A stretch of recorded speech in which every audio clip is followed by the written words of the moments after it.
I don't know if you can really search for any lens and camera combination without a DPReview forum link showing up as your first result on Google. It's crazy. Yeah, it is. And there's a lot of talk about, they're going to try and archive the website and stuff, but that's not going to impact you when you're searching for something. And that's where, it's the more casual users. They're losing this vast amount of information there. There is talk of people trying to save the site. I hope someone can do something like that. But honestly, I'm actually not an employee, so I'm not even privy to all the information that's going on, that the actual staff there here. But yeah, I mean, that is probably going to be one of the biggest legacies is every time I'm trying to figure out a question, that is where I went. And that applies to, they did have video forums there as well. And when I'm comparing two cameras, again, not just photography, their video test scene is absolutely invaluable for what I do. And I mean, I don't know. Am I going to go back to the camera store bookstore to shoot the shelves again, like we did back in the camera store days to compare cameras? It's going to be quite a change, man.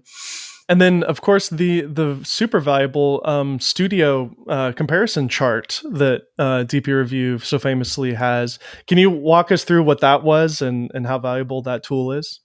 Yeah, it's pretty amazing. Now, it went through a few iterations through the years, but the most recent one I think has been around for over a decade. And they shoot that chart with every camera at every ISO, at base ISO pushed to different levels, with the bright lights on and then with a single tungsten bulb on as well, so they can check how it does in actual low light situations. I mean, I've been there in the offices when they're working on it, and it is just a huge amount of work. And, if you're comparing cameras 10 years apart, to drop it into the studio scene, it's still going to line up, like the part of the chart that you're zoomed in on and stuff. It's just an insane amount of work goes into making that consistent.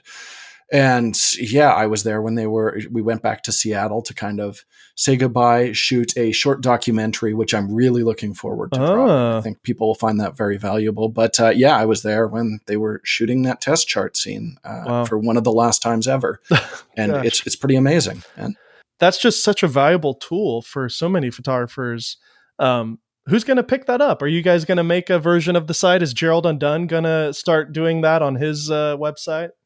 I mean, nothing to that extent. It is extremely difficult. We are upgrading our own chart that we use for lens tests, and we'll be using it for some other stuff now, testing for moire and things. That is something where Chris and I are actively working on having a solution so we can still get really nice, precise numbers when we get cameras into test. I guess just overall, I mean, I don't know if you saw Tony Northup's rant. Oh, yeah.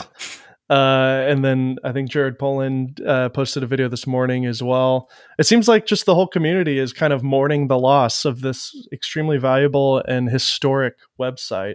Yeah, I mean, it was tough for me because, we'd known for a few weeks. So I had gone through my initial mourning phase. So it's tough because we have, on our video announcement and stuff like that, it in hindsight might seem a bit tone deaf. I think we were still joking and stuff like that.